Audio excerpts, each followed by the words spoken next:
ठीक है, उसके बाद शुरू करते हैं। हाँ तो दोस्तों, ये मैंने लिख दिया है। अब इनकी जो वैल्यू है वो आपको पता होनी चाहिए, इनके मान पता होने चाहिए। जैसे कि इसका मान होता है 10⁻1, ये 10⁻2, ये 10⁻3, ये 10⁻6, ये 10⁻9, ये 10⁻12, ये 10⁻15, ये 10⁻80। इसी प्रकार ये 10⁻−1, 10⁻−2, 10⁻−3, ये 10⁻−6, ये 10⁻−9, ये 10⁻−12, ये 10⁻15, ये 10⁻−18। देखो, याद तो आपको करना पड़ेगा, चाहे आप जैसे भी रेट हो, मगर इनको आसान है। ये 1 2 3 लेना, उसके बाद सब में 3 3 ऐड करते चले जाना। उसी प्रकार इसमें 1 2 3 लेना और उसके बाद -3 ऐड करते चले जाना। ठीक है, ये आप यहाँ तक याद कर लोगे। और ये deca, hecto, kilo, mega, giga, tera, वेरा, कभी कभी ये जो है ये रिपीट होता है, इसको फर्मी भी कह देते हैं। ठीक है, एक फर्मी की वैल्यू रिपीट हुई थी। ग्रुप डी के किसी साल के पेपर में मैंने देखा था 10 की एक फेंटो या एक फर्मी बराबर कितना होता है, तो याद रखना। इसलिए इनका यूज किया है। जैसे कि अब मैं आपको एक एग्जांपल के तौर पर दूँ, 1 नैनो, ठीक है, मीटर। अब इसके आगे हमने मीटर लगा दिया, ठीक है, नैनो के आगे, तो इसका मान क्या हो जाएगा? 10⁻⁹ मीटर। अब इसी नैनो को हम वेट में कैसे यूज करेंगे? वजन के में। ये अभी हमने लेंथ में यूज किया, ठीक है। अब हम इसे वेट के लिए कैसे? तो 1 नैनो, ठीक है, ग्राम लगा रहे थे, ग्राम को, तो कितना होगा? 10⁻⁹ ग्राम। ओके, ये किस लिए यूज करना? ठीक है, ये इंटरचेंजेबिलिटी आपको पता होनी चाहिए, ये हमेशा लौटा है। जैसे एक और एग्जांपल लेते हैं हम, चलो ये ले लेते हैं पिको का, ठीक है। तो अब यहाँ ये दोनों हो गए मीटर, यहाँ पे लेंथ के लिए यूज किया है और यहाँ हमने वेट के लिए यूज किया है। अब देखते हैं हम इसको, 1 पिको अब मीटर, ठीक है। इसके लिए तो क्या होगा? 1 पिको मीटर बराबर क्या होगा? 1 पिको मीटर बराबर क्या होगा? ठीक है, 1 पिको मीटर बराबर होगा -12, ठीक है, -12 मीटर। ओके, अब 1 पिकोग्राम देखो तो क्या होगा? 10⁻−12 ग्राम। ओके, ये किस लिए हमने देखा? लेंथ नापने के लिए यूज किया। यही पिको है, यही पिको है, और यही वेट के लिए है, यही वेट के लिए, मीटर के लिए है, मतलब लेंथ के लिए है, और यही मीटर के लिए है। समझ में आ रहा है आपके? तो और इंटरचेंजेबिलिटी के में कभी कभी बन जाता है। जैसे कि आप ले लो 1 मीटर, 1 इंटू मतलब क्या होता है?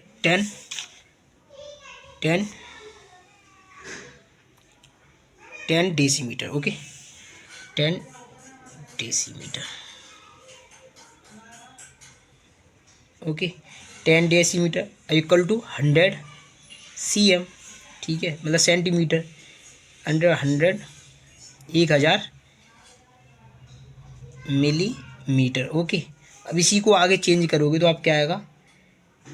1 0 0 0 0 0 0 1 2 3 4 5 6, क्या आएगा? माइक्रोमीटर। समय ये आपको चेंजेबिलिटी याद होनी चाहिए, ठीक है। एग्जाम्पल हम दोस्तों किसी और सीरीज में ले लेंगे, जब आगे क्विज की सीरीज चलेगी इस चैप्टर को फाइनल होने के बाद। कुछ प्रीवियस सवाल और कुछ अपनी तरफ से सवाल बना के मैं आपसे करवाऊंगा एक क्विज के रूप में। फ़िलहाल इसको थोड़ा सा एक्सप्लोर करके आपको दिखा देता हूँ, आप कन्फ्यूज ना हो। जैसे कि हमने अभी जो लिखा था, अब वजन के कॉन्ट्रास्ट में लेते हैं, वजन के मतलब से हिसाब से देखते हैं। तो हमने आप अभी देखा था कि 1 डेसीग्राम 1 डेसीग्राम इक्वल टू था 10⁻⁻1 ग्राम। इसका मतलब आपको समझा, इसका मतलब ये है कि दोस्तों 1 ग्राम बराबर है 10 डेसीग्राम के। ओके, ये हमेशा कन्फ्यूजन रहता है कि आप जैसे याद करते हो उसका यूज नहीं कर पाते। जैसे कि दोस्तों एक और देते हैं कि 1 सेंटीग्राम इक्वल टू क्या पढ़ा था आपने? 10⁻⁻2 ग्राम। ओके, यही था। अब इसका मतलब क्या होता है कि 1 ग्राम इक्वल टू होता है 100 सेंटीग्राम। ठीक है, ये चीज़ें आपको हमेशा पता होनी चाहिए, क्योंकि ये हमेशा कंफ्यूज करती हैं कि इनका यूज कैसे होगा। ठीक है, तो आप ग्राम, सबसे छोटी इकाई आप ग्राम मान के चलिए। जो भी हम पढ़ते हैं आजकल, जो मैंने पीछे बताया वो ग्राम को ध्यान में रखते हुए बनाया गया है। ठीक है, जो 10 टू पावर पढ़ी थी। अभी आपको एक और बता देता हूँ आपको, 1 मिली ग्राम होता है, क्या पढ़ा था, 10 टू पावर -3 ग्राम। ओके, इसका मतलब क्या हुआ कि 1 gram equal to 10 to power 1000 milligram. Okay, ऐसे ही 1 माइक्रो ग्राम इक्वल टू क्या था, 10 टू पावर -6 ग्राम, है ना। अब इसका मतलब क्या होता है, 1 ग्राम में कितने माइक्रोग्राम होते हैं, 10 टू पावर 6 माइक्रोग्राम। ओके, ऐसे ही दोस्तों ये था कि 1 नैनो ग्राम होता है 10 टू पावर माइनस कितना होता है, -9 ग्राम। आप ये याद रखें, क्योंकि जब आएगी इंटरचेंजेबिलिटी के सवाल आएंगे तो ऐसे ही बनेंगे। ठीक है, आपको घबराना नहीं है। मैं जब क्विज़ करवाऊंगा तो उसमें एक एक सवाल को प्रीवियस ईयर जो भी आए हुए हैं ग्रुप डी या ALP या टेक्नीशियन या RRB NTPC या JEE में, वो सारे करवाऊंगा। तो इसका मतलब क्या होता है, 1 gram equal to 10 to power 10 to power -10 to power 9 nanogram. Okay, तो इसी तरह से देखो, तो 1 पिको, अब इसके बाद पिको पढ़ते हैं, 10 टू पावर -12 ग्राम। इसका मतलब क्या होगा, तो 1 ग्राम में कितने पिकोग्राम होते हैं, 10 टू पावर 12 पिकोग्राम। ठीक है, अभी एक एग्जांपल सेट करते हैं। ठीक है, ये थोड़ा लंबा हो रहा है, मगर ये कन्फ्यूजन का टॉपिक होता है, इसलिए मैंने इतना इसको एक्सप्लोर कर रहा हूँ। जैसे कि एक एग्जांपल लेते हैं इजी, 1 kg को हमें चेंज करना है डेसी ग्राम में। ठीक है, तो सबसे पहले 1 kg को हम किस में लाएंगे, ग्राम में। तो 100 kg में, 1 kg में आपको पता कितने ग्राम होते हैं, 1000 ग्राम। देखो ये रहा। ठीक है, ठीक है, मतलब कि कितने ग्राम होते हैं, 1000 ग्राम। ठीक है, तो क्या आएगा ये, अब 10 टू पावर 5 ग्राम हो गया। ठीक है, अब ग्राम हमें पता था 1 ग्राम बराबर कितने डेसी ग्राम होते हैं, 1 ग्राम बराबर तो 10 डेसी ग्राम। ओके, तो अब क्या करेंगे, 10 का मल्टीप्लाई और कर देंगे, तो 10 to power -10 to power 5 into 10 to power 6 decigram. Okay, समझ में आया। सबसे पहले आप इस यूनिट को, जो केजी है, उसको ग्राम में लाइए।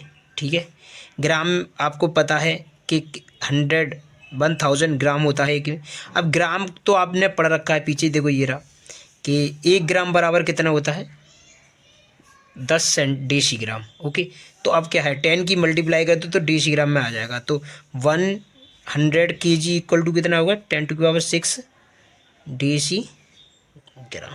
ओके, जैसे कि अनोदर एक एग्जांपल लेते हैं, तो 100 डेसी ग्राम बराबर कितने माइक्रोग्राम होगा। ठीक है, सवाल आ गया कि इसमें कितने माइक्रोग्राम होंगे,